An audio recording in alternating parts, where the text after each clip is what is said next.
kita bagai sekuntum bunga.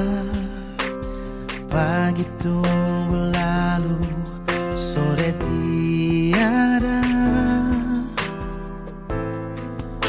Sadarlah kau manusia, semua kembali padanya. Oh, seberkas bayangan di hari siang, sejenak terlihat dan menghilang. Sadarlah hai manusia, sujudlah pada yang kuasa. hidup ini hanya sementara, segalanya kan segera sirna. Jangan andalkan harta dunia, pegang erat terang firman-Nya.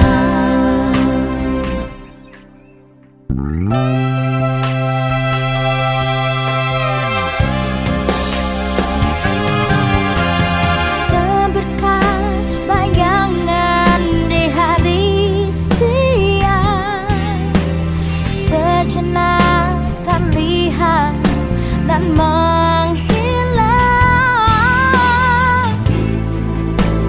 Sadarlah kau manusia, sujudlah pada yang kuasa. Hidup ini hanya sementara, segalanya kan segera sirna. Jangan andalkan harta dunia, pegang erat terang firman-Nya.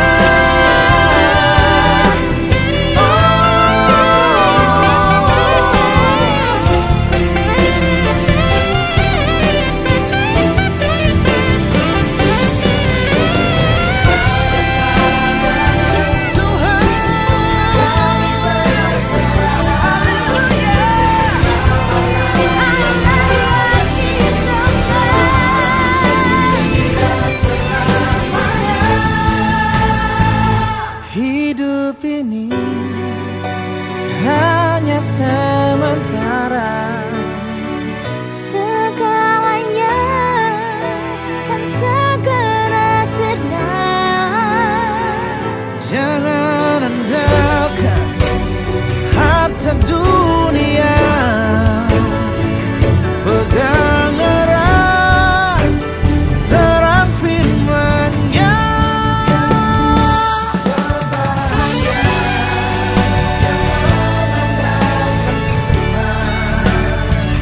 Hati tabah hadapi cobaan. Tak pernah kekeringan, memuji Tuhan bagai daun, tak pernah kekeringan, bersuka cita memuji Tuhan.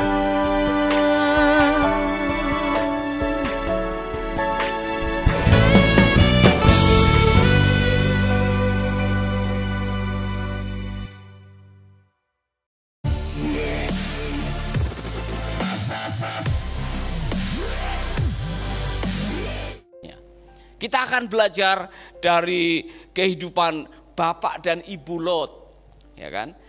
Ada di dalam Kejadian pasal yang ke-18 dan selanjutnya. Tetapi saudara-saudara, sebelum itu saya mau mengajak Anda semuanya untuk merenungkan kalimat ini. Ini kalimat yang bagus sekali ketika Tuhan memperhadapkan pilihan dalam kehidupan kita, karena memang hidup ini adalah pilihan. Saudara bisa membaca di dalam kitab Ulangan pasal 30 ayat 15 sampai 16. Ingatlah, aku menghadapkan kepadamu pada hari ini kehidupan dan keberuntungan, kematian dan kecelakaan. Karena pada hari ini aku memerintahkan kepadamu untuk mengasihi Tuhan Allahmu dengan segenap hidup menurut jalan yang ditunjukkannya dan berpegang pada perintah, ketetapan dan peraturannya, supaya engkau hidup dan bertambah banyak dan diberkati oleh Tuhan Allahmu di negeri kemana engkau masuk untuk mendudukinya. Ada satu kalimat yang lain yang paralel dengan ini. Hari ini aku memperhadapkan kepada kamu pilihan, mati atau hidup, berkat atau kutuk. Saudara-saudara, dalam hidup ini, kalau kita mau jujur dan kita mau menulis kisah hidup kita adalah kumpulan pilihan. Ya, bangun pagi aja saudara sudah mau memilih, ya kan? Saudara harus memilih bangun pagi tadi, mandi atau tidak mandi. Saudara harus pilih, makan atau tidak makan, ya kan? Kerja atau tinggal di rumah, ya kan? Pakai seragam baru atau seragam lama, itu pilihan. Setiap hari kita membuat pilihan. Ada pilihan-pilihan yang tidak membawa resiko. Ketika saudara masuk restoran suruh memilih, ya kan? Mau bakso super atau bakso yang biasa atau yang spesial, saudara harus milih. Pilihan saudara tidak membawa resiko apa-apa. Ketika saudara harus memilih hari ini mau masak apa, itu tidak membawa resiko. Tetapi ada pilihan yang resikonya bisa dibawa sampai mati, bahkan setelah kematian. Itulah sebabnya di dalam memilih saudara harus benar-benar memiliki perangkat, memiliki ilmu, memiliki knowledge, memiliki understanding supaya kita tidak salah pilih. Nah, hari ini saya mau mengajak Anda semuanya belajar dari paman Lot, keponakannya Abraham, yang dia membuat salah pilih.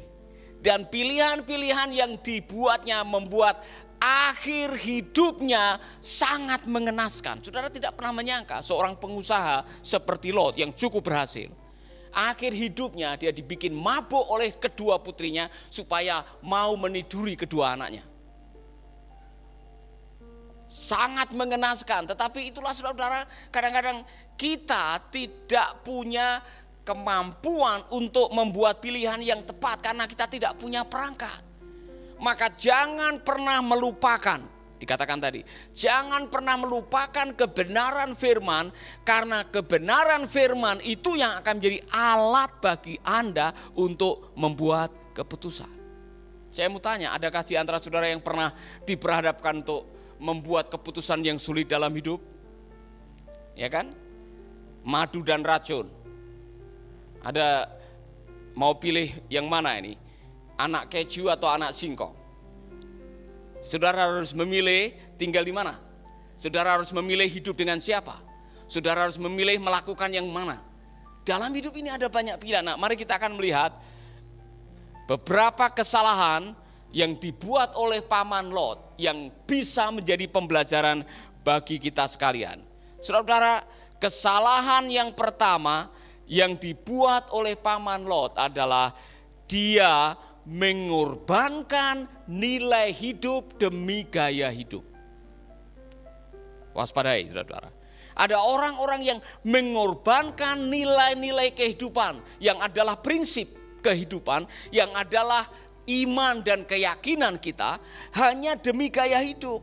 Kejadian 13 ayat 10. Lalu Lot melayangkan pandangannya dan dilihatnya lah bahwa seluruh lembah Yordan banyak airnya, seperti taman Tuhan, seperti tanah Mesir sampai ke Zoar. Hal itu terjadi, penulis Alkitab memberikan catatan kaki. Hal itu terjadi sebelum Tuhan memusnahkan Sodom dan Gomora. Dengar baik-baik, ada kalimat lalu Lot melayangkan pandangannya dan dilihatnya. Pilihan Lot semata-mata didasarkan atas mata, bukan keyakinannya, bukan insting spiritualnya. Saudara, waspadai mata Anda, karena mata Anda bisa menjebak Anda. Mata Anda kadang-kadang bisa menipu Anda. Waspadai rasa dan mata, kalau tidak didasari oleh kebenaran firman yang nyata, Anda bisa terjebak. Berapa banyak orang yang gara-gara pengaruh mata Anda ketipu, ya kan? Siapa yang pernah ketipu? Saya pernah ketipu, saudara. Lihat ada orang yang mengirim, oh ya ada kamera yang bagus. Katanya itu kamera adalah sitaan dari bea cukai. Harganya murah, kalau saya lihat di umum itu harganya 30 juta, dijual hanya 2,5 juta. Memang saya tahu itu tidak masuk akal. Tapi karena mata, saya kirim uang. Udah 3,5 tahun tidak pernah datang itu kamera. Saya ketipu. Siapa yang pernah ketipu? Gara-gara mata dan rasa. Jujur aja, pendeta juga pernah ketipu, saudara. Siapa yang pernah mendapatkan SMS dan mengatakan, ya alhamdulillah hari ini Anda mendapatkan hadiah mobil Toyota, cukup diambil dengan memberikan uang muka, kemudian saudara dituntun ke ATM. Seperti saudara digendam, kemudian saudara mengirimkan uang, setelah itu sampai kiamat gak akan pernah datang gitu mobil. Waspadai mata Anda. Jangan sampai gara-gara demi gaya hidup, saudara mengorbankan nilai hidup. Wow, saudara, kalau saya lihat ada sinetron yang bikin saya marah sekali. Saudara pernah melihat sinetron baru dari Korea yang judulnya Penthouse? The Penthouse. Sekali-sekali nonton. Ada seorang wanita yang dia bahkan mengorbankan pernikahannya, mengorbankan kejujurannya, mengorbankan keyakinannya, hanya ingin hidup mewah. Ada orang-orang seperti itu, gara-gara pengen dilihat temannya supaya terkesan kaya, terkesan hebat, bisa terkenal. Anda mengorbankan nilai-nilai kehidupan saudara yang saudara warisi dari Tuhan, dari para nabi, dari Tuhan Yesus, dari orang tua, dari guru agama saudara. Bertobat. Amin. Kita semua, saudara. Maka saya pernah mendengarkan pengajaran yang sangat ekstrim. Kalau matamu itu mendatangkan dosa, cungkil. Karena hampir semua dari sini, dari mata. Termasuk orang-orang yang mengorbankan ketulusan dan integritasnya. Saudara, saya mendengar sebuah khotbah, kapan perselingkuhan itu terjadi? Kapan perselingkuhan itu dimulai? Bukan pada waktu berada di bawah selimut, tanpa pakaian, berdua dengan istri orang, bukan itu. Pada waktu Anda mulai melihat dan timbul pikiran, kapan saya bisa memiliki dia? Jadi mulai dari mata. Maka saudara-saudara, waspadai mata Anda. Katakan kepada teman yang ada di sampingmu, kalau engkau sendiri katakan kepada dirimu sendiri, waspadai matamu.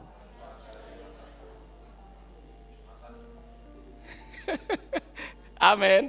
Jangan sampai mengorbankan nilai hidup. Nah, saudara-saudara, menurut penafsir, sebetulnya pertama Lot dan keluarganya tidak tinggal di Sodom dan Gomora, agak jauh. Kemudian dia pindah lagi, kemudian dia 3 kali dia pindah, yang akhirnya dia tinggal di Sodom dan Gomora.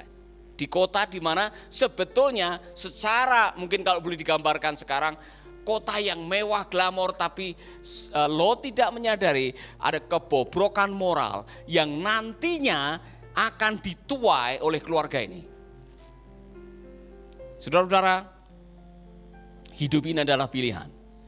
Ternyata memilih lokasi yang tepat untuk hidup itu penting. Salah pilih lokasi di mana saudara berdomisili, itu bisa membawa dampak panjang. Maka saudara-saudara, saya menyarankan kalau bisa tinggallah di satu tempat di mana lingkungan dan tetangga saudara akan memberikan nilai plus, bukan merusak moral kita.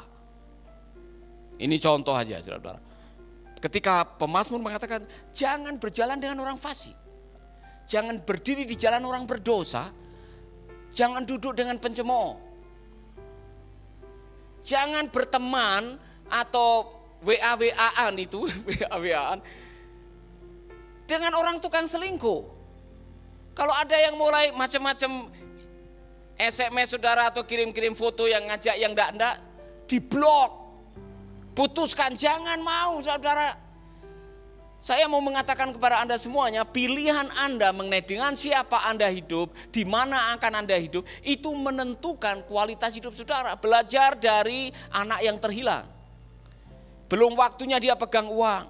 Dia tidak tahu membuat keputusan mau diapakan uang itu. Dia pilih lokasi yang salah. Dia menghabiskan hidupnya untuk pesta pora. Dan di ujung kehidupannya dia menyesal. Dia berakhir di kandang babi. Kasihan saudara. Amin. Jadi kalau saudara hari ini kok saudara bertetangga sebelah kanan perampok, belakang koruptor, depan pelakor, sebelah kiri orang yang suka barangkali nguntet, saudara tahu. Penipu dan sebagainya. Kemudian saudara tiap hari berfellowship dengan mereka. Pilih tempat yang baik, putuskan sekarang. Kalau saudara di kantor ketemunya, ngobrolnya, ngomongnya, ngerumpinya sama orang-orang yang suka berbuat jahat, tinggalkan mereka. Ini pilihan, jangan sampai Anda menyesal di kemudian hari. Saya kasihan paman Lot, istrinya jadi tiang garam, nanti kita lihat. Ini saudara bahaya sekali, saya kurang tahu mungkin tiang garam kalau disamakan sekarang itu jadi apa? Jadi patung yang kasihan, menyesal karena dia waktu melihat ke belakang lidahnya keluar, matanya melotot. Karena harta, nanti kita akan baca dia. Ya kan? Jangan pernah mengorbankan nilai hidup demi gaya hidup. Kita ucapkan sama-sama, 1, 2, 3. Saya harus kasih awasan kepada Anda-Anda yang tergiur oleh glamornya gaya hidup seseorang untuk mendongkrak nilai hidup. Jangan justru saudara mengorbankan nilai-nilai kehidupan saudara hanya demi supaya saudara punya gaya hidup yang sebetulnya katanya untuk menaikkan nilai hidup. Saudara bisa salah memilih dan ini sangat berbahaya. Ini saya kasih contoh saja saudara. Saudara ingin supaya terkesan menjadi orang terkenal bergaulnya dengan para artis, saudara jual diri. Ini contoh.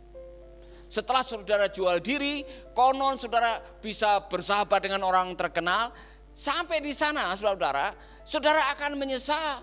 Karena seperti yang Anda harapkan, mungkin saudara pengen, supaya saya dikenal, supaya saya bisa banyak fansnya dan sebagainya. Di kemudian hari saudara menyesali karena apa yang Anda lakukan tidak seperti apa yang Anda harapkan. Banyak orang yang telah mengorbankan nilai hidup demi gaya hidup mengakhiri dengan penyesalan. Saya pernah jalan diajak di sebuah tempat yang namanya Rodeo Drive. Kayak saudara pergi ke Hollywood di Los Angeles, ada tempat di mana banyak orang nongkrong di situ. Saya dengar katanya, sopir yang nganter saya, Pak, ini banyak orang-orang terutama wanita yang dia pengen kelihatan terkenal tiap hari nongkrongnya di kafe ini. Karena apa? Supaya terkesan, luar biasa. Tapi dia korbankan uangnya karena mahal itu tempat itu. Hanya pengen terkesan, wow, ini nongkrongnya para artis Hollywood. Ya. Tapi dia bukan artis, saudara. Nah, ada orang-orang yang pada akhirnya menghabiskan uangnya, menghabiskan energinya hanya untuk terkesan supaya lifestyle-nya kelihatan hebat, tapi sebetulnya di dalam dirinya tetap masih ada kekosongan karena dia bukan artis. Jadilah seperti dirimu sendiri. Amin. Jadi obat untuk ini, saudara, saya katakan ternyata banyak yang mengatakan ini dan saya yakin ini benar. Kebahagiaan itu dimulai dari kesederhanaan. Semakin sederhana hidup saudara, semakin bahagia.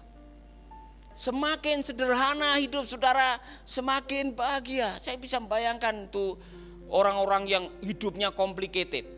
Tahu complicated? Terlalu rumit. Untuk pakai baju aja bisa 2,5 jam. Belum lagi make up-nya, belum lagi baju yang kancingnya 250. Dan saudara-saudara yang lain tinggal bangun, udah pakai apa yang ada, kerja. Jangan terlalu bikin yang mudah jadi complicated. Hidup ini sederhana. Amin. Lebih sederhana lagi kalau saudara pahami ayat ini. Aku lahir dengan telanjang, aku kembali dengan telanjang. Jangan dibikin susah. Amin. Haleluya. Saya baru menyadari kenapa Tuhan mengatakan aku lahir dengan telanjang, kembali dengan telanjang. Karena kalau saudara lahir dengan baju lengkap, saudara akan kesulitan lahir di dunia ini. Ya kan? Amin. Yang kedua, jangan pernah mengorbankan keluargamu demi tetangga. Waktu saya baca ini, saya tidak habis pikir. Lot tega mau menyerahkan kedua putrinya demi tuntutan tetangga untuk melindungi kedua tamunya. Saya tidak habis pikir, saudara. Ada seorang ayah yang malam hari itu didatangi hampir semua laki-laki di kota itu datang dan mengatakan, keluarkan 2 tamu kamu. Mari kita akan baca, saudara-saudara. Apa kalimat yang keluar dari ucapan paman Lot? Lalu keluarlah Lot menemui mereka. Kejadian 19 ayat 6 sampai 8. Wow, ini pelajaran rohani yang sangat luar biasa. Ke depan pintu, tetapi pintu ditutupnya di belakangnya. Dan ia berkata, ini kepada laki-laki yang datang, yang ingin memperkosa 2 tamunya. Janganlah kiranya berbuat jahat. Kamu tahu, aku mempunyai 2 anak atau 2 orang anak perempuan yang belum pernah dijamah laki-laki.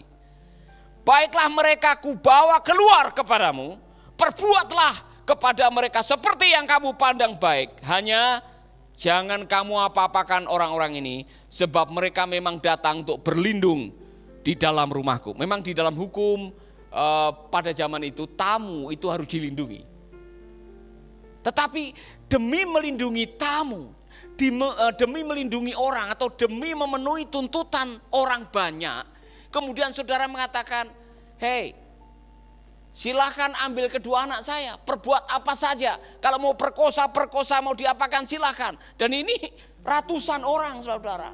Saya yakin kalau saya tetangga dengan Paman Lot, ini gila nih. Paman Lot ini gila, bagaimana dia menyerahkan kedua anaknya untuk diperkosa oleh tetangga-tetangganya. Saya harus mengatakan ini Bapak Ibu, dalam situasi yang paling sulit sekalipun, tugas seorang ayah adalah melindungi keutuhan keluarganya. Begini, kalau saudara, ini cewek-cewek ini, mendengar ayahmu mengatakan, hei saudara-saudara, ambil kedua anak saya sana. Mau bikin apa silakan terserah, tapi jangan tamu saya. Saudara adalah kedua putri orang tua yang mengucapkan itu. Apa yang terjadi? Saya yakin saudara seperti dibuang, diremehkan. Kok tega-teganya seorang ayah kandung menyerahkan kedua anaknya untuk bisa diperkosa oleh tetangga-tetangganya? Tidak masuk akal. Seorang ayah adalah fundus, father. Seorang yang harus membangun tembok, melindungi, menjaga. Bukan malah membiarkan keluarganya hancur gara-gara tetangga. Nah ini pelajaran buat kita semua saudara. Para ayah dengar baik-baik. Tugas kita adalah melindungi keluarga kita. Melindungi orang-orang yang kita cintai. Bukan membiarkan mereka dirusak oleh orang-orang di sekitar kehidupan kita. Amin.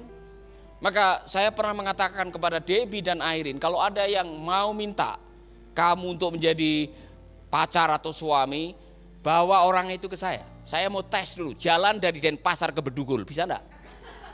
Serius saya ngomong seperti itu. Berani enggak dia? Bener enggak ada komitmen? Bener enggak ada kesungguhan? Saya ajak camping 3 hari, saya mau lihat seperti apa orangnya.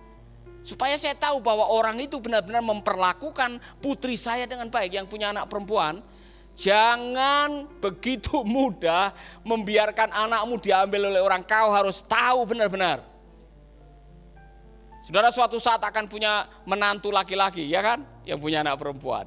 Jangan begitu gampang baru kenal 3 hari di mikrolet kemudian masuk minta saudara biarkan. Saudara harus tahu karena ini orang-orang yang kita cintai harus kita lindungi.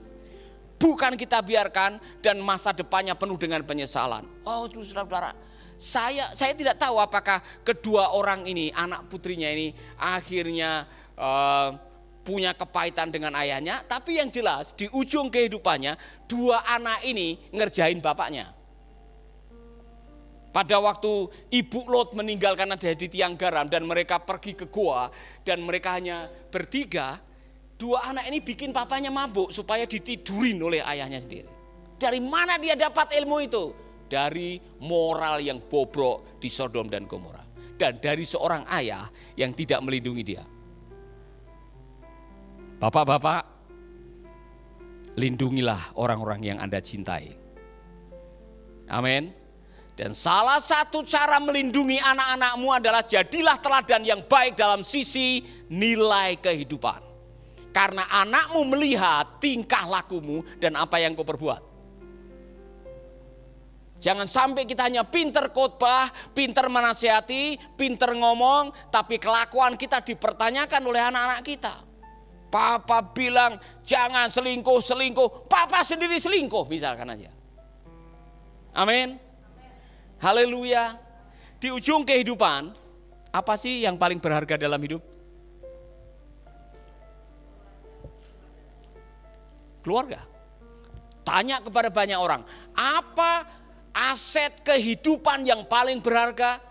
Bukan villa, bukan mobil mewah, bukan emas dan permata, keluarga. Harta yang paling berharga adalah keluarga di ujung kehidupan kita. Saudara-saudara, saya mau mengatakan ini, family, keluargamu itu sangat penting. Maka jangan pernah demi ambisi menyenangkan orang banyak, demi ambisi memenuhi tuntutan tetangga Anda mengorbankan orang-orang yang Anda cintai. Saya sudah bertobat, saudara-saudara. Dulu saya mau kejebak demi pelayanan. Istri saya pernah mengatakan, kamu mencintai pelayanan atau mencintai keluarga? Kamu menikah dengan pelayanan atau menikah dengan aku? Itu pertanyaan yang luar biasa. Waktu saya sekarat mau mati gara-gara kanker, baru saya mengevaluasi kembali. Saudara-saudara, saya mau kasih tahu. Ketika Anda sudah di ujung kematian, Anda baru menyadari apa yang utama dalam hidup Anda. Apa yang paling bernilai dalam hidup Anda. Kalau saudara dalam keadaan sekarat dan saudara sudah tahu waktunya singkat, saudara akan pulang ke rumah Bapak, hanya ada waktu 5 menit, dikasih kesempatan untuk menelpon 1 orang. Siapa yang akan Anda telepon, itu akan ketahuan siapa yang penting dalam hidup saudara. Saya harap saudara tidak menelpon selingkuhan saudara. Saya harap saudara tidak menelpon orang-orang atau orang-orang yang selama ini menjadi fans saudara. Saya harap saudara tidak menelpon orang-orang yang selama ini bikin susah hidup saudara. Telepon orang yang paling berharga dalam hidup saudara. Jadi saya mau mengatakan waktu saya kena kanker itu, semua perspektif saya berubah karena saya pikir saya akan mati. Tiba-tiba saudara-saudara mata saya terbuka. Orang-orang yang paling berharga dalam hidup saya siapa? Yang saya ingat siapa? Yang saya tangisi siapa? Yang saya pikirkan siapa? Istri dan anak-anak saya. Bukan pelayanan, bukan pimpinan, bukan denominasi, bukan organisasi. Toh waktu engkau susah, waktu engkau dalam kesulitan, waktu engkau menghadapi pergumulan, siapa yang akan mikirin Anda? Pasangan hidup Anda. Bukan tetangga Anda. Maka jangan pernah mengorbankan keluarga dan pernikahan Anda demi tuntutan tetangga dan orang-orang di sekitar hidup saudara. Katakan amin. Terakhir yang ketiga. Yang ini mengerikan sekali. Kejadian 19 ayat 24, 26. Jadi ceritanya kedua malaikat yang datang ke rumahnya Lot itu sudah mengatakan pokoknya sebelum matahari terbit kalian semua harus keluar. Karena sebentar lagi kota ini akan dibinasakan. Kalian keluar cepat-cepat. Lot tidak mau keluar. Mereka punya alasan. Mereka punya pokoknya omongan untuk mengatakan kalau bisa dibatalkan ini. Saudara, terpaksa mereka digeret. Diseret oleh malaikat supaya cepat keluar. Karena sebentar lagi kota itu akan dihukum. Mari kita baca. Kejadian 19 ayat 24-26. Tiba-tiba Tuhan menurunkan hujan belerang yang berapi atas Sodom dan Gomora. Kedua kota itu dihancurkan. Juga seluruh lembah dan semua tumbuh-tumbuhan serta semua penduduk di situ. Semua. Tetapi istri Lot menoleh ke belakang. Padahal sudah dikasih tahu, jangan menoleh ke belakang. Kamu fokus saja, kamu pergi ke gunung, dia tidak mau. Maunya ke kota kecil dekat situ. Oke, kamu pergi, jangan menoleh ke belakang. Apa yang terjadi? Tetapi istri Lot menoleh ke belakang, lalu dia berubah menjadi tiang garam. Penafsir mengatakan, istri Lot, dia masih menyayangi apa yang dimilikinya. Nah, waspadai saudara-saudara. Ketika Anda lebih menyayangi harta daripada menyayangi nyawa, Anda akan menyesal. Dan penyesalan itu tidak bisa dibayar dengan apapun juga. Maka dengar baik-baik, jangan pernah mengorbankan keselamatan jiwa hanya demi harta. Karena Alkitab juga mengatakan, Tuhan Yesus pernah mengatakan, apa gunanya seorang memperoleh seluruh dunia ini tetapi kehilangan nyawanya? Saudara bisa baca di dalam Matius 16 ayat 26. Dan apakah yang dapat diberikannya sebagai ganti nyawanya? Saya yakin saudara-saudara, kalau saudara-saudara lewat Sodom dan Gomora dan lihat patung ini, kalau masih ada saudara. Atau mungkin saudara bisa membayangkan saudara lewat Sodom dan Gomora dan saudara melihat ada wanita yang jadi tiang garam sebagai sebuah pengingat-ingat. Jangan pernah dalam hidup saudara hanya demi harta Anda bertaruh nyawa. Karena harta adalah hiasan hidup semata katanya. Amin. Nah, ini kelihatannya sepele, tapi berapa banyak orang yang tega mengorbankan jiwanya, mengorbankan keselamatan kekal hanya demi sesuatu yang sifatnya fana. Saya mau mengatakan ini kepada Anda semuanya. Berapa banyak orang yang tega mengorbankan imannya, keselamatan jiwanya hanya demi pangkat. Berapa banyak orang percaya kepada Tuhan Yesus yang mengingkari imannya sendiri supaya naik jabatannya.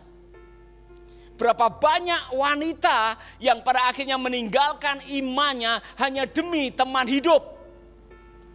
Berapa banyak orang yang tega mengkhianati Tuhannya hanya demi kenyamanan hidup. Saya mau saudara belajar dari Muhammad Najib dari Pakistan. Seorang anak Tuhan yang bertobat lewat mendengar radio. Dan ketika diketahui bahwa dia percaya kepada Yesus, dia mendapatkan kesulitan. Diinterogasi oleh pemimpin-pemimpin agama dan aparat desa itu. Tetapi karena Najib sudah tahu bahwa menemukan Yesus berarti menemukan keselamatan jiwa, dia tidak berubah keyakinan walaupun harus menghadapi kesulitan. Karena Najib adalah pemuda yang berpengaruh di kampungnya, menurut kisah itu, dia dibujuk. Dia dibujuk supaya dia kembali ke agama lamanya. Tapi Najib mengatakan, sekali Yesus tetap Yesus. Oh saudara-saudara, ada kisah yang sangat mengharukan ketika dia dibawa di tahanan. Yang dia hanya dikasih makan sekali. Dengan harapan dia akan kembali ke agama lamanya. Najib tidak berubah. 2 minggu kemudian kukunya dicabuti. Dengan harapan Najib pada akhirnya menyesal dan kembali ke agama lamanya. Najib mengatakan sekali Yesus tetap Yesus. Bagaimana mungkin saya mengingkari orang yang telah menyelamatkan jiwa saya. Akhirnya dia disidang. Dan di dalam sidang dikatakan kalau kamu tidak mau kembali ke agama lama, nanti hari Rebo kamu akan digiring ke alun-alun dan kamu akan digantung. Saudara-saudara, Najib yang tahu artinya keselamatan jiwa. Dia yang sudah mendengarkan dan mendapatkan keselamatan melalui Yesus Kristus yang dia dengar lewat radio. Dia tidak berubah pandangan. Dia tetap mengatakan sekali Yesus, tetap Yesus. Hari Rabu pagi jam 10, dia digiring ke tiang gantungan, disaksikan oleh banyak orang, termasuk orang tua dan pacar dan calon mertuanya. Detik-detik terakhir, kepala polisi mengatakan, saya kasih waktu kamu 5 menit untuk membuat pilihan, untuk berubah. Kalau kamu hari ini berubah dan kamu mengatakan kamu menyangkali imanmu yang baru dan kembali ke agamamu yang lama, kamu pulang. Kamu bebas di sini. Saudara-saudara, disitulah Najib betul-betul diperhadapkan dengan kesulitan karena calon istrinya ada di situ dan diberi kesempatan calon istrinya, mertuanya, orang tuanya untuk membujuk dia. Tetapi Najib tetap mengatakan, saya sudah membuat keputusan yang tepat. Sekali Yesus, tetap Yesus. Tapi 2 menit terakhir sebelum dia digantung, dia mengucapkan kalimat ini yang saya tidak akan pernah melupakan. Dan saya akan mengingatnya dan saya akan menjadikan ini pembelajaran iman bagi saya. Bapak-bapak, ibu-ibu, saudara-saudara yang saya kenal. Anda semua bisa menggantung tubuh saya, tetapi Anda tidak bisa menggantung iman saya. Jam 10:10 dia meninggal. Digantung oleh karena imannya. Tapi Najib adalah contoh. Seorang yang tahu apa artinya jiwa dan keselamatan. Dan dia tidak pernah menukarkan dengan apapun juga. Jangan pernah meragukan keselamatan kekal yang telah dibayar dengan harga yang begitu mahal. Dan untuk keselamatan itu dia datang ke dalam dunia berkorban bagi Anda semuanya.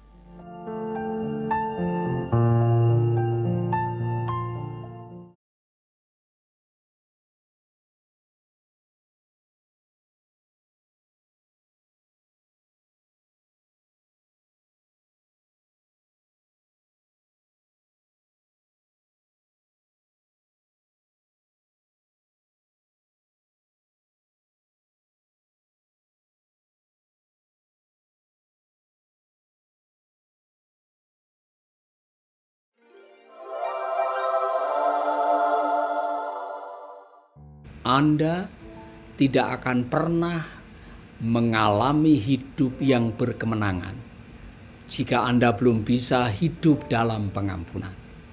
Ketika Anda ingin menjadi orang yang hidup dalam kebahagiaan, Anda harus punya skill untuk memanage hati Anda. Salah satu skillnya adalah melepaskan pengampunan. Saya tahu ini tidak gampang. Saya tahu ini sulit untuk dilakukan, mudah dikatakan. Tetapi saya belajar dari guru saya Tuhan Yesus yang pernah mengajarkan kasihilah musuhmu. Doakanlah orang-orang yang bikin susah hidupmu.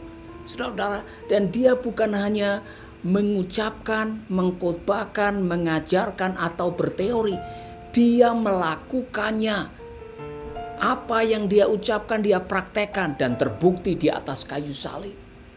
Dia mengucapkan sebuah kalimat, ya Bapa, ampunilah mereka karena mereka tidak tahu apa yang mereka perbuat. Dan saudara-saudara, apakah untuk bisa mengampuni haruskah kita menjadi Tuhan? Satu kalimat ini cukup bagus buat kita untuk diingat. If forgiveness is divine, does one need to be saint? Kalau pengampunan adalah watak daripada Tuhan, haruslah kita menjadi orang suci seperti Tuhan? Tidak. Saudara-saudara, kalimat yang berikutnya lebih bagus lagi. Forgiveness is the staff of everyday heroes. Pengampunan adalah bagian daripada perjalanan seorang pahlawan setiap hari. Artinya, setiap hari kita harus berani melepaskan pengampunan. Karena setiap hari kita akan bertemu dengan kepahitan. Kita akan bertemu dengan kata-kata yang menyakitkan. Kita akan bertemu dengan orang-orang yang tidak akan menyukai Anda apapun yang Anda lakukan. Sebaik-baiknya Anda akan ketemu dengan orang yang tidak menyukai apa yang Anda lakukan. Tidak menyukai warna baju saudara tidak menyukai, tas saudara tidak menyukai, lagu saudara tidak menyukai, khotbah saudara tidak menyukai, penampilan saudara. Selalu ada orang seperti itu.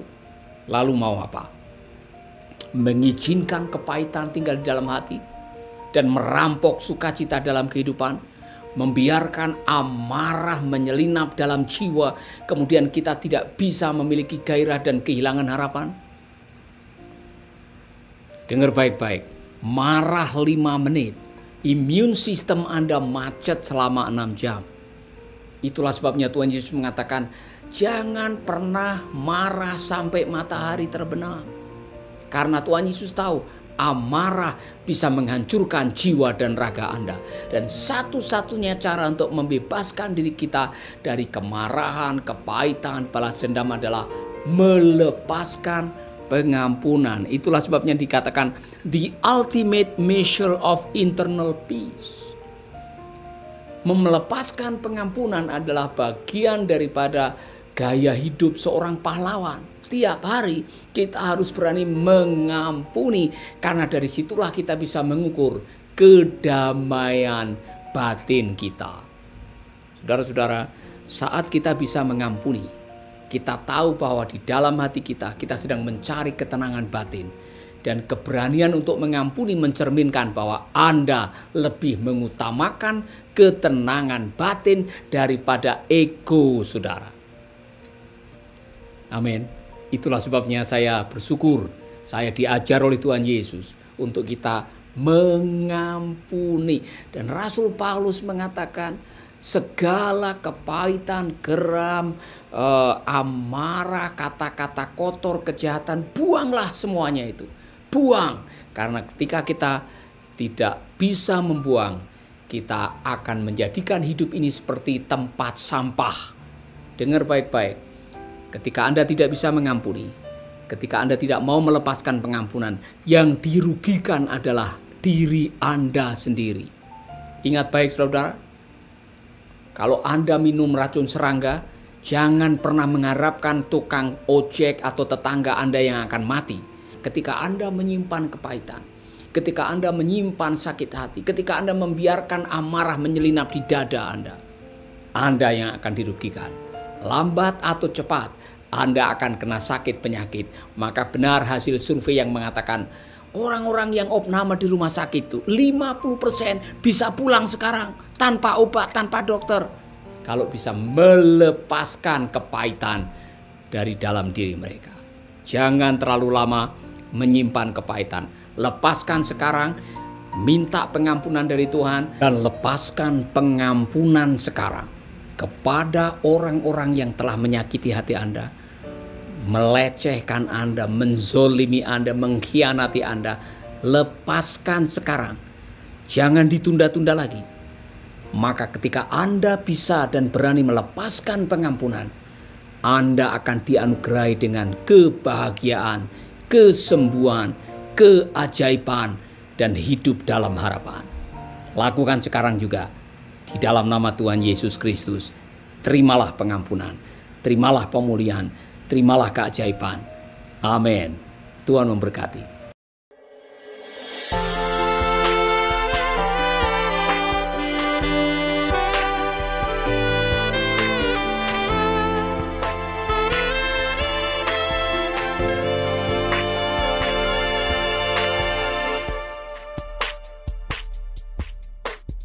Umur kita bagai sekuntum bunga, pagi tumbuh lalu sore tiada.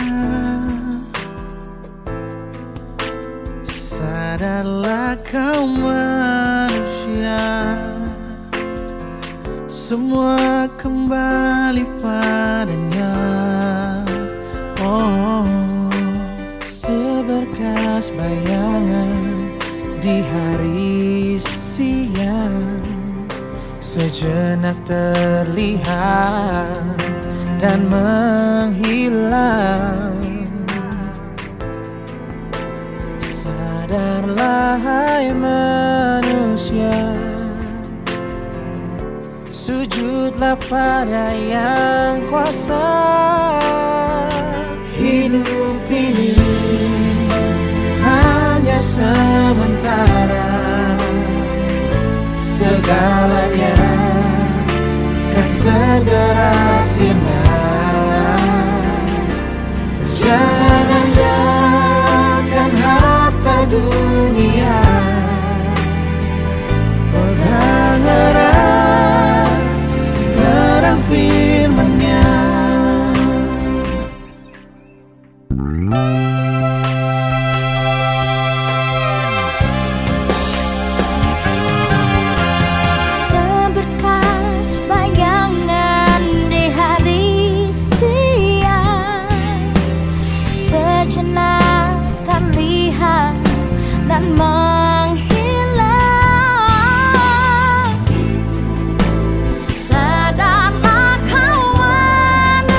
memuji Tuhan.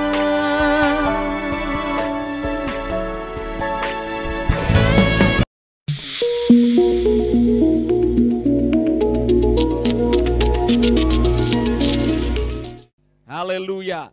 Khotbah kali ini judulnya tidak enak untuk didengar, saudara-saudara.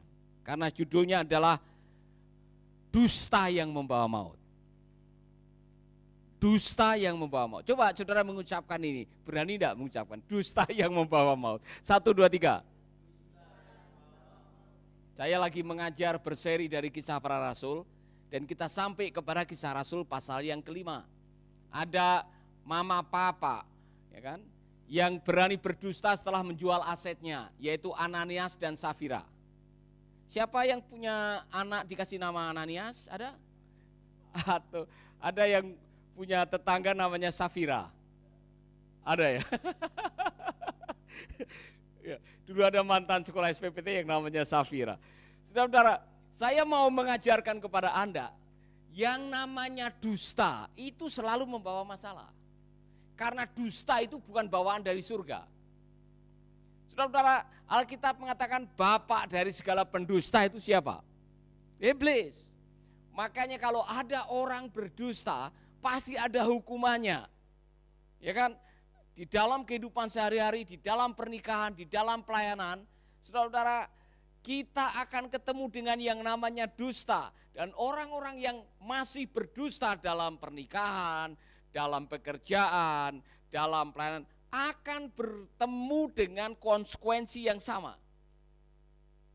Karena dusta itu bukan DNA ilahi. Itulah sebabnya katakan kepada teman yang ada di samping saudara, jangan ada dusta di antara kita.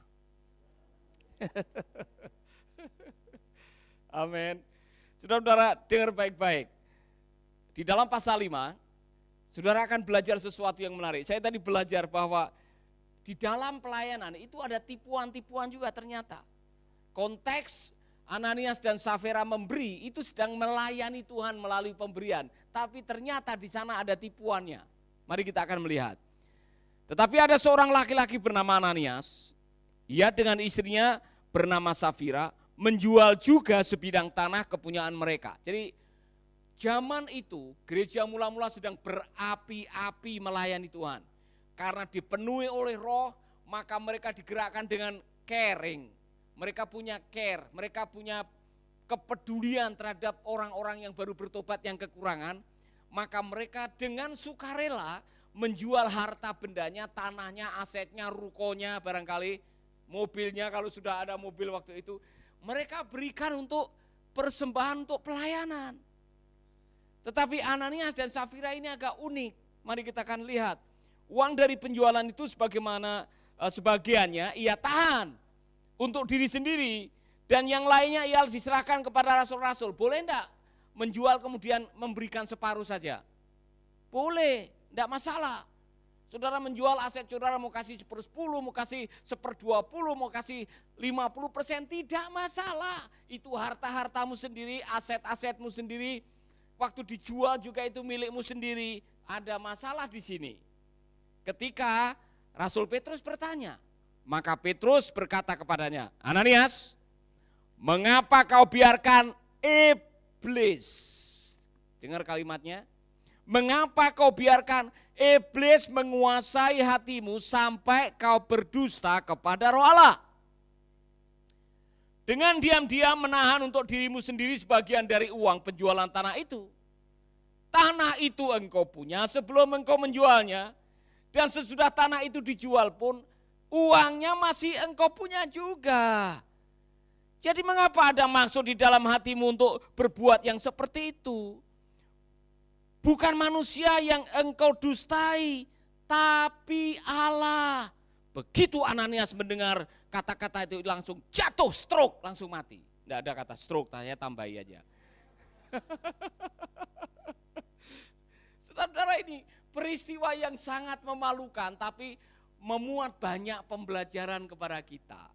Saudara, dusta itu membawa maut. Itu benar dalam pernikahan, itu benar dalam pekerjaan, itu benar dalam pelayanan. Maka jangan pernah melibatkan dusta waktu engkau melayani Tuhan. Amin. Jadi ada yang bisa menebak kenapa Ananias mengaku bahwa ini semua saya serahkan untuk pekerjaan Tuhan, padahal separuh ditahan. Ada apa di balik itu? Ada yang bisa menduga?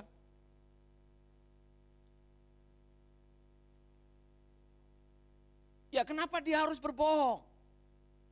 Kenapa dia tahan separuh tapi dia mengatakan seluruh penjualan aset saya berikan untuk pekerjaan Tuhan. Haleluya.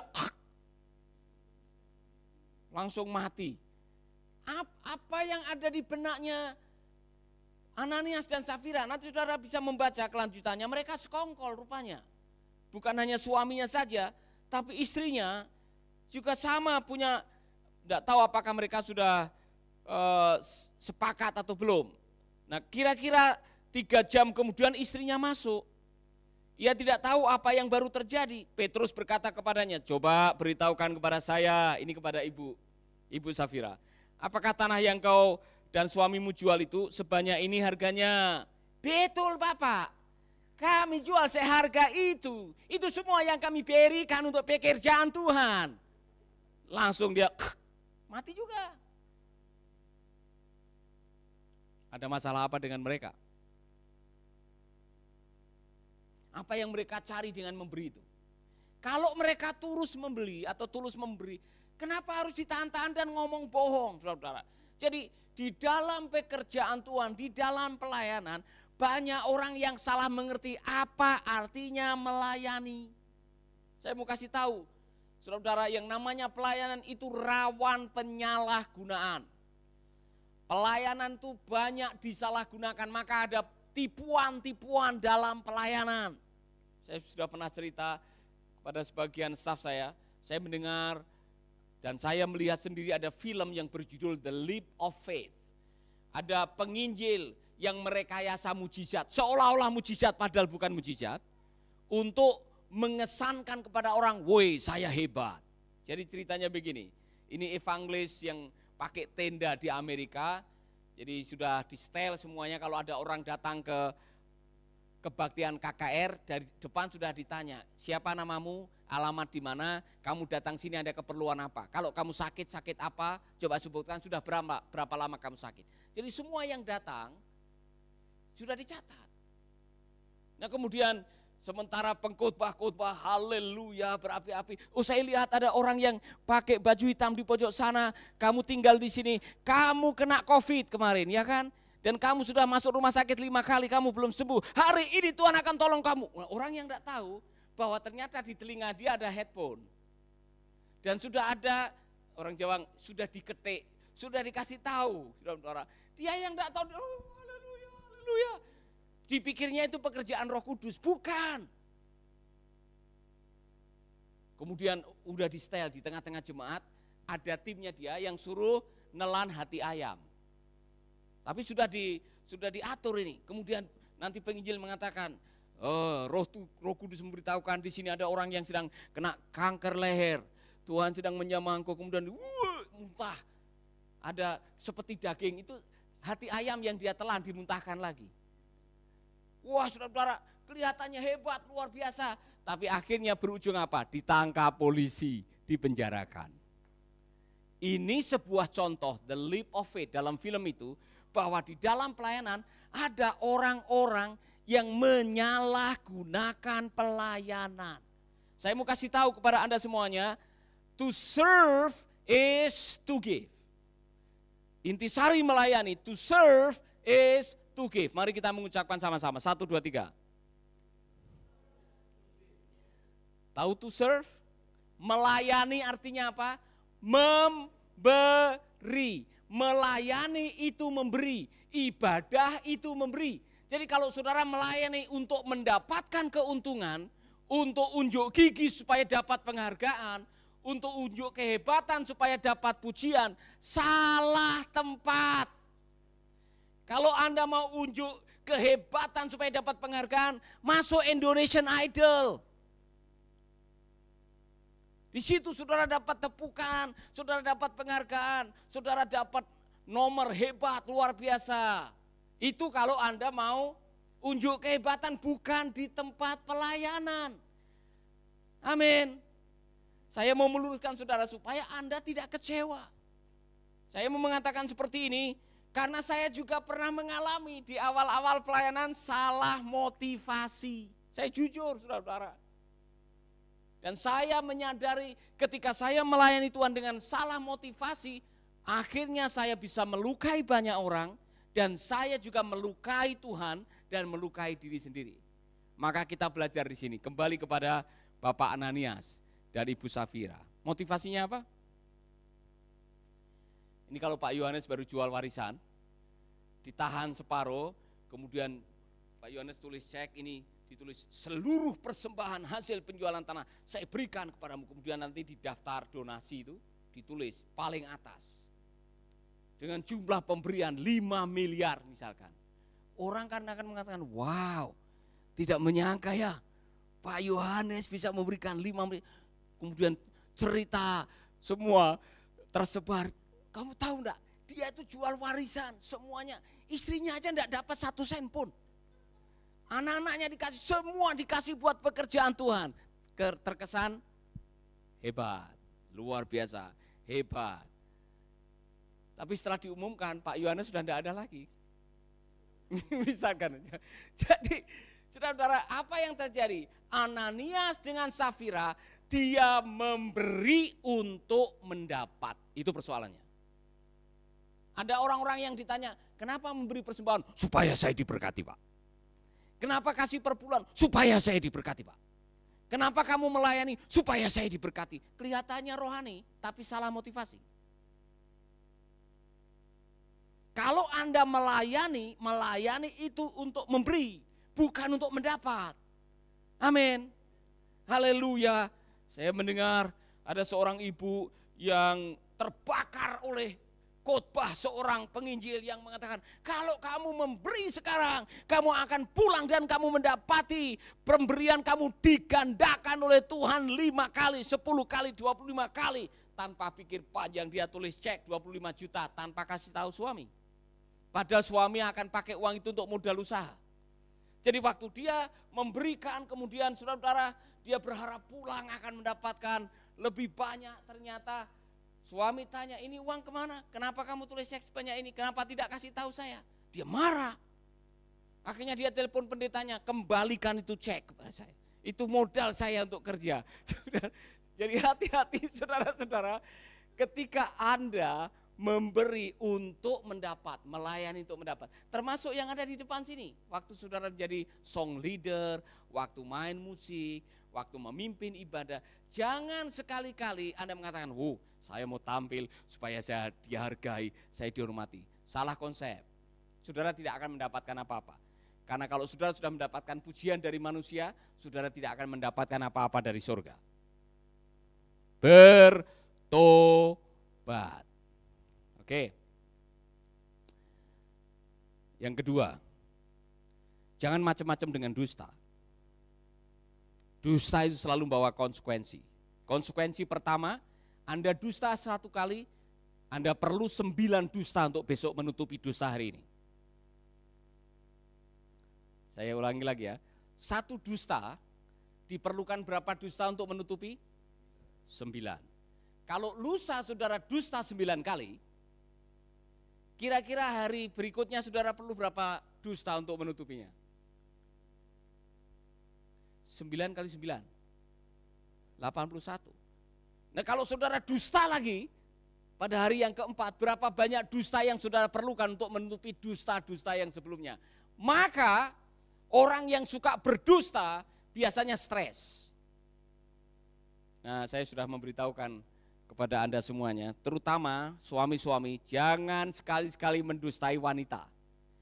Wanita itu dikasih indera keenam oleh Tuhan untuk mendeteksi dusta tanpa bukti. Istrimu bisa mendeteksi dusta dari bibirmu hanya dengan melihat raut mukamu. Jadi jangan sampai Anda berani mendustai istri Anda, katakan amin. Semua istri mengatakan amin. Jangan ada dusta. Yang berikutnya saudara-saudara, dusta kepada manusia. Diperhitungkan di sini, Petrus mengatakan, kenapa kamu mendustai Roh Kudus? Jadi dusta kepada manusia diperhitungkan, Anda sedang berdusta kepada Tuhan. Kenapa? Karena hukum janganlah kamu berdusta masuk dalam daftar hukum Allah. Janganlah kamu berdusta, iya kan? Bahkan di dalam firman Allah dikatakan buanglah segala apa? Dusta dan perkataan kotor, geram, amarah, buang. Karena apa? Itu tidak menguntungkan. Saya sudah mengatakan kepada saudara-saudara sebelumnya, ada orang yang tiap hari berdusta, lama-lama telinganya budek. Dia cek ke dokter di Australia, di Amerika, di Thailand, di Singapura, di Jakarta, semua dokter yang mengatakan stres. Ini seorang pengusaha namanya Edwin Choa yang saya temui di airport. Kami sedang sama-sama menuju ke Singapura, saudara-saudara. Dia ceritakan begitu luar biasanya keberhasilannya, umur 33 tahun sudah menjadi manajer pemasaran alat-alat pendingin supermarket wilayah Asia. Hebat, hebat. Tetapi waktu dia mulai cerita kehebatannya, saya tidak begitu tertarik. Saat dia menceritakan bahwa telinganya budek, saya mulai tertarik. Kenapa telinganya budek? Ya, semua dokter bilang saya stres. Menurut Bapak saya stres atau tidak? Saya bilang, dari cara kamu ngomong saya tahu kamu stres. Karena ngomongnya seperti tidak tenang begitu. Saya bilang, tolong ceritakan kepada saya mulai kapan telingamu ini budek 3 tahun yang lalu. Awalnya bagaimana? Nah, dia cerita, saya ini kan manajer pemasaran Pak. Kalau untuk mendapatkan klien, customer kan saya harus menjamu mereka. Ini uang gede Pak. Ya kan? Saya harus menjamu makanan yang enak, pergi ke restoran, kadang-kadang ke diskotik. Kadang-kadang saya juga menjamu dengan wanita. Saya tanya terus terang, kalau kamu lagi menjamu tamumu dengan wanita, kamu ikut-ikutan enggak? Ya namanya laki-laki Pak. Jadi artinya kamu ikut-ikutan? Iya Pak. Apakah istrimu tahu kalau kamu mau bermain gila dengan wanita lain? Tidak bisa. Kalau istri saya tahu rumah tangga saya akan hancur. Nah. Dengar, inilah penyebabnya. Kamu 3 tahun menyimpan dusta. Jadi telingamu budek bukan oleh karena virus atau bakteri. Telingamu budek karena kamu menderita psikosomatis.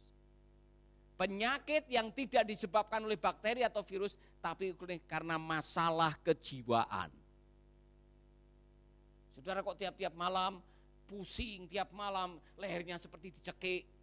Setelah dicek enggak masalah, darah normal, tekanan darah normal, gula normal. Kenapa? Karena tiap malam mikir, bagaimana nanti kalau selingkuh saya ketahuan?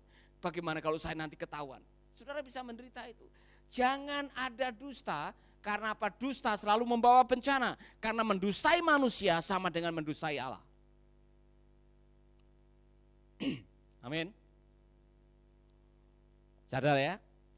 Rasul Petrus tegas sekali mengatakan, kenapa kamu mendustai Allah? Saya mau to the point kepada Anda semuanya.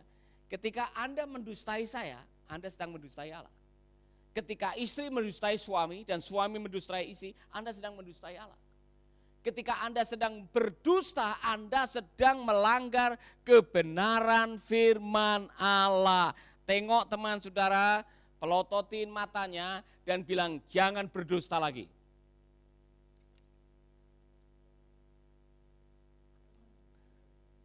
Kurang keras, saya belum yakin saudara mengucapkan dengan ketulusan hati. Tolong lihat teman saudara, pelototin matanya bilang jangan berdusta lagi. 1, 2, 3.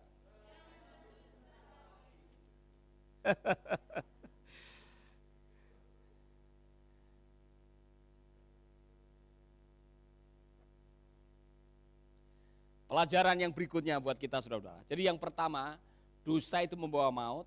Yang kedua, mendustai Allah sama dengan mendustai manusia. Yang ketiga, saudara-saudara, jangan macam-macam dengan hamba Allah yang diurapi seperti Petrus. Karena dia bisa tahu. Apa yang bisa memampukan Petrus mengatakan, hei kamu ini macam-macam. Kenapa kamu berdusta? Nah Petrus tidak punya spionase atau tidak punya mata-mata yang mata-matain jual berapa dan sebagainya. Tapi jauh di lubuk hatinya karena dituntun oleh roh, diurapi oleh Roh Kudus. Petrus tahu. Nah ini saudara-saudara, makanya kalau melayani Tuhan, layani dengan urapan. Karena waktu Anda melayani dengan urapan, ada karunia yang Tuhan berikan. Salah satunya adalah karunia hikmat marifat. Atau mungkin dalam bahasa kerennya itu weruh sadurunge winarah. Ini hanya orang dari Jawa yang tahu. Apa itu? Weruh sadurunge winarah. Mengerti sebelum terjadi. Urapan dari Tuhan itu memampukan saudara-saudara bisa melihat, ini nipu nih. Oh ini tidak benar. Saudara-saudara, saya mau mengatakan Anda semuanya, kita semua perlu urapan dari Tuhan dalam pelayanan. Karena di dalam pelayanan saudara akan ketemu seperti orang seperti Ananias dan Safira.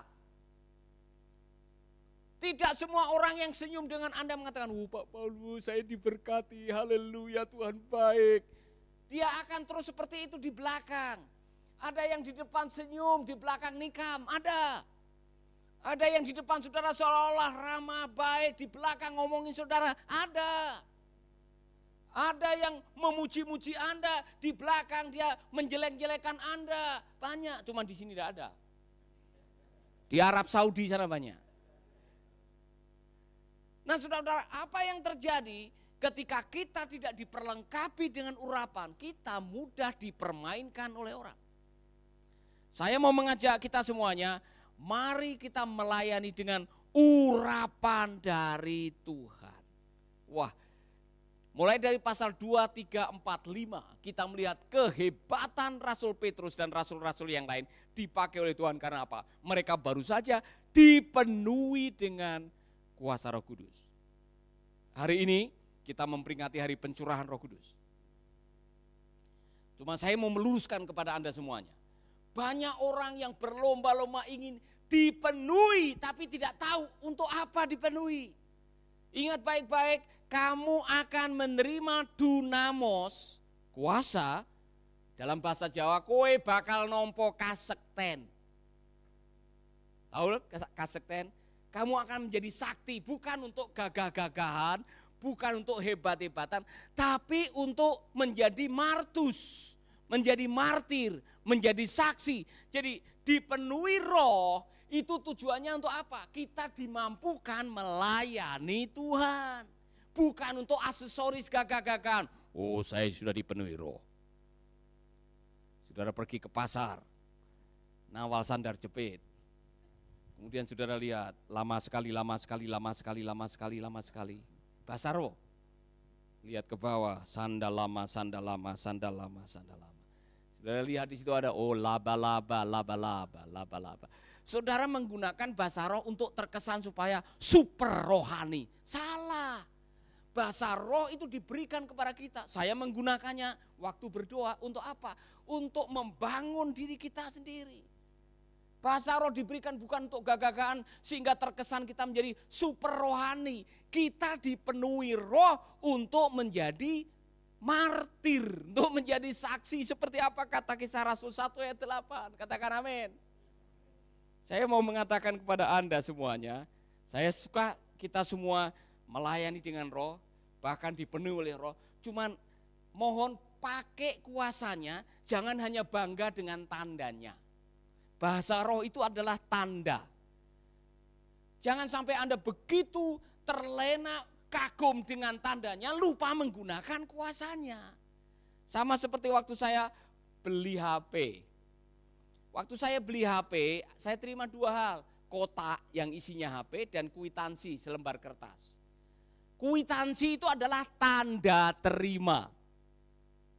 Yang saya pakai kemana-mana HP-nya atau kwitansinya. Nah kalau saya kemana-mana saya banggakan, Pak saya punya HP nih, saya sudah terima nih. Lihat, ini tanda terimanya. Saya sudah beli HP iPhone X, saya punya tanda terimanya. Kemudian saya tidak pernah memakai HP-nya, salah poinnya, salah tujuannya. Saudara-saudara, kalau Anda kemana-mana hanya menunjukkan tandanya, tapi tidak memberdayakan kuasa Roh Kudus dalam kehidupan saudara sehari-hari, salah poinnya, salah tujuannya.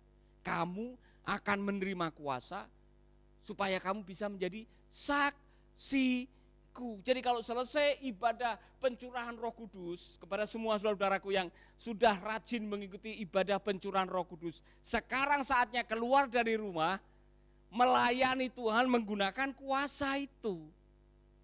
Jadi kalau saudara bolak-balik dipenuhi Roh, tidak pernah menginjil. Lalu untuk apa saudara dipenuhi Roh? Dipenuhi Roh itu supaya kita keluar dan melayani Tuhan. Salah satunya seperti Petrus. Dia diberi karunia untuk mendeteksi kebohongan seseorang. Saudara-saudara, saya mau kasih tahu sekarang ini ada banyak hoak, ada banyak penipuan. Tadi pagi aja saya dapat, selamat kepada Anda, baru mendapatkan hadiah 117 juta. Ya kan? Saudara pernah dapat seperti itu di HP saudara? Saudara sudah tahu mendapatkan itu, apa yang saudara lakukan setelah dapat SMS itu? Pergi ke ATM, ngirim uang? Atau saudara jawab, bertobat kau sekarang atau masuk neraka? Itu tiap hari saudara bisa mendapatkan macam-macam hoak, macam-macam penipuan. Kalau Anda tidak punya kekuatan dari dalam untuk membedakan ini benar, ini salah, kita bisa tertipu. Saudara-saudara, saya pernah tertipu. Jadi saya memberitahukan kepada Anda, waspada setiap hoak, SMS, apapun saja yang masuk di HP saudara. Satu kali kami hampir saja kehilangan uang 25 juta. Karena tiba-tiba ada yang telepon, Pak, ini anak Bapak jatuh dan sekarang gawat darurat di rumah sakit. Saya masih ingat tuh. Saya dengan istri panik, di mana ini? Gimana? Kemudian belum sampai ke rumah sakit sudah telepon, segera Pak, ini hitungan menit ini, kalau Bapak tidak membeli alat ini, anak Bapak tidak bisa diselamatkan. Tolong kirim uangnya ke sini, sekian jumlahnya. Istri kami diberi hikmat, kita cek, rumah sakit mana? Kita pergi ke rumah sakit, ternyata anak saya tidak ada. Kita telepon sekolah, anak masih di sekolah. Pelajaran dalam hidup ini, selalu ada orang-orang yang menggunakan dusta, penipuan untuk mendapatkan keuntungan. Dan orang-orang yang penuh dengan roh dan urapan, saudara akan terbebas dari ini. Karena Tuhan bisa menuntun Anda kepada kebenaran. Amin. Haleluya. Kita lanjutkan, satu poin lagi. Hasilnya apa? Hasil dari peristiwa ini apa? Mari kita lihat, saudara-saudara. Di ayat-ayat yang berikutnya, dari pasal yang kelima tadi, orang begitu kagum, orang begitu heran dengan apa yang terjadi. Ayat yang ke-11, maka semua orang-orang percaya itu dan orang-orang lainnya, ayat yang ke-11, pasal yang kelima, yang mendengar tentang peristiwa itu menjadi takut. Karena pelayanan rasul-rasul, maka banyak keajaiban dan hal-hal luar biasa terjadi di antara masyarakat. Dengan sehati semua orang percaya berkumpul di serambi Salomo di rumah Tuhan. Dan orang luar tidak ada yang berani datang berkumpul dengan orang-orang percaya itu. Tetapi orang-orang percaya itu sangat dihormati oleh masyarakat. Sangat dihormati, sangat disenangi. Kenapa mereka disenangi? Kenapa orang-orang Kristen mereka disenangi oleh masyarakat? Mengapa jumlah mereka ditambahkan tiap hari? Karena buat mereka mujizat itu biasa. Saya ulangi lagi, di gereja mula-mula mujizat itu biasa. Setiap hari ada terjadi dalam pelayanan, dalam kehidupan umat Tuhan, bukan sesuatu yang luar biasa. Ketika orang masyarakat di sekitar kita mengalami keajaiban, melihat keajaiban, maka di benak mereka mujizat itu biasa. Semua mengatakan mujizat itu biasa. Ulangi lagi, 1, 2, 3. Harusnya itu ada dalam hidup saudara. Ketika kita hidup di bawah pimpinan roh, ketika kita dipenuhi roh dan mau melayani Tuhan, pelayanan itu bisa terjadi waktu Anda keluar dari rumah. Keluar dari rumah, lakukan sesuatu yang Anda bisa lakukan apa? Roh Allah ada padaku, kata Tuhan Yesus. Yesus sendiri mengatakan roh Allah ada padaku. Untuk apa? Memberitakan kabar baik. Membebaskan yang terbelenggu, mendoakan orang yang sakit. roh yang sama yang ada di dalam Yesus, roh yang sama diberikan kepada saudara. Maka seharusnya saudara keluar dan melakukan sesuatu.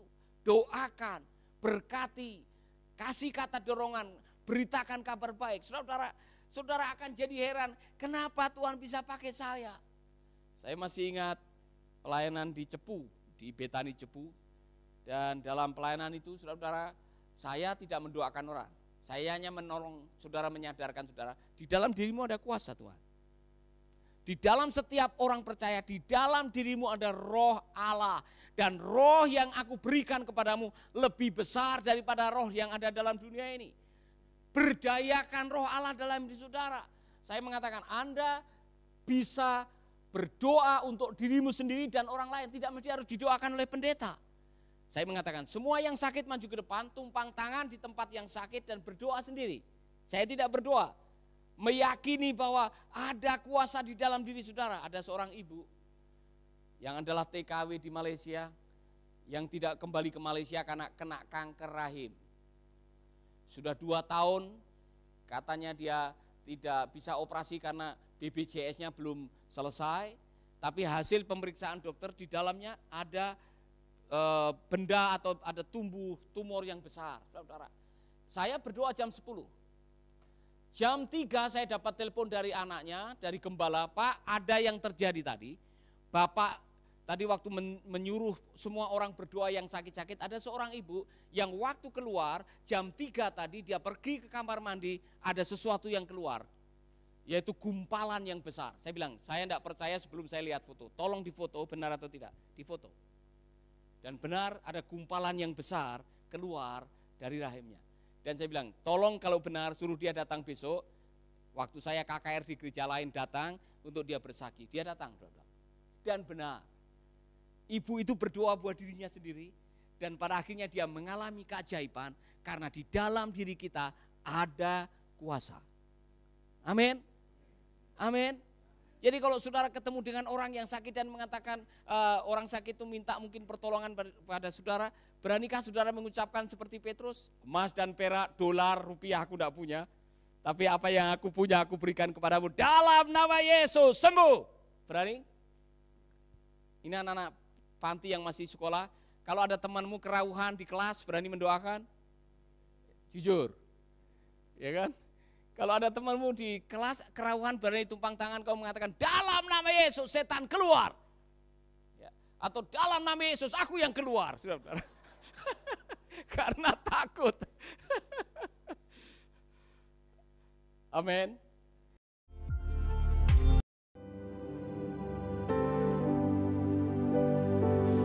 Awalnya saya diajak oleh sahabat saya, Pak Martin, yang ingin supaya saya melihat kondisi tempat-tempat ibadah yang ada di TTS, khususnya di daerah OEK, Niku, dan tempat-tempat yang lain yang memang masih dijumpai ada banyak sekali tempat-tempat ibadah yang terbuat dari beba, dari pelepah daun lontar. Nah, saudara-saudara, waktu saya sampai di sana, saya betul-betul terharu melihat tempat ibadah ini. Yang membuat saya lebih terharu lagi karena jauh waktu saya sedang dalam perjalanan, saya sudah mendengar sayup-sayup pujian, jemaat menyanyikan lagu, dan betapa terkejutnya hati saya waktu saya sampai di tempat itu. Ternyata kondisi gereja yang dipakai untuk ibadah tiap hari Minggu sangat-sangat sederhana, penuh dengan keterbatasan. Tapi jemaat penuh dengan iman dan sukacita. Yesus Kristus anbaandi,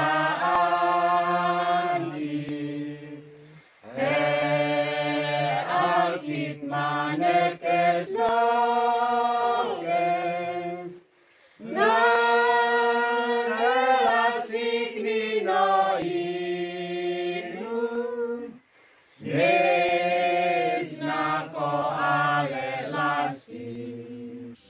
Setelah saya berbicara dengan diaken, majelis, jemaat, dan mendengarkan permohonan mereka, saya betul-betul tergerak. Kita harus menolong mereka. Yang sekarang ini berada di gubuk kecil di belakang saya ini. Mulai dari tahun 2013 pergumulan kami untuk mendirikan suatu pos pelayanan di tempat ini, sehingga di tahun 2019 kami membuatkan sebuah gubuk untuk kami berbakti di tempat ini. Jadi saudara-saudara, itulah kerinduan suara hati para umat Tuhan yang ada di sini. Memang mereka sangat membutuhkan sekali, sangat membutuhkan sekali. Jadi sekali lagi, mari kita bergandeng tangan, beriman bersama-sama, sehingga iman yang dilandasi kesatuan hati dan kasih dari Tuhan akan menghasilkan sesuatu yang nyata. Pos PI Yegar Sehaduta yang sudah meletakkan batu pertama dengan iman mereka berswadaya, berani melangkah, dan mari kita menolong mereka untuk bisa menyelesaikan tempat ibadah sehingga mereka dalam tahun ini bisa beribadah di tempat yang baru. Bapak Ibu, terima kasih untuk donasi Bapak Ibu sekalian. Terima kasih untuk perhatian Anda semuanya. Satu lembar seng, satu buah batako, satu sak semen itu bisa sangat berarti buat saudara-saudara kita yang ada di sini.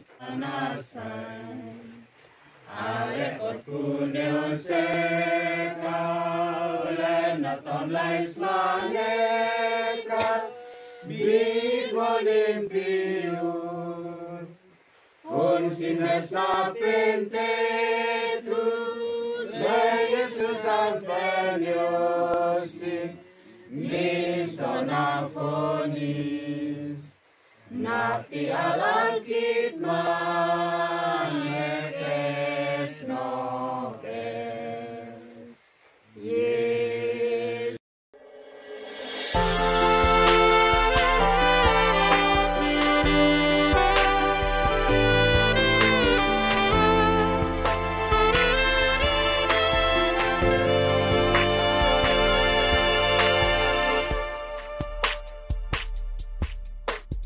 Umur kita bagai sekuntum bunga, pagi tumbuh berlalu, sore tiada. Sadarlah kau manusia, semua kembali padanya. Oh, seberkas bayangan di hari siang, sejenak terlihat dan menghilang. Sadarlah hai manusia, sujudlah pada yang kuasa. Hidup ini hanya sementara, segalanya kan segera sirna. Jangan andalkan harta dunia, pegang erat terang firman-Nya.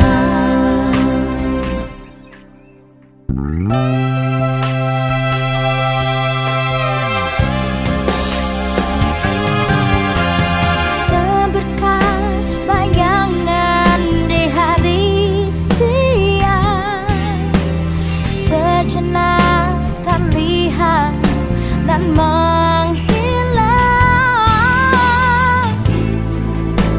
Sadarlah kau manusia, sujudlah pada yang kuasa. Hidup ini hanya sementara, segalanya kan segera sirna. Jangan andalkan harta dunia, pegang erat terang firman-Nya.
tak pernah kekeringan, bersuka cita memuji Tuhan.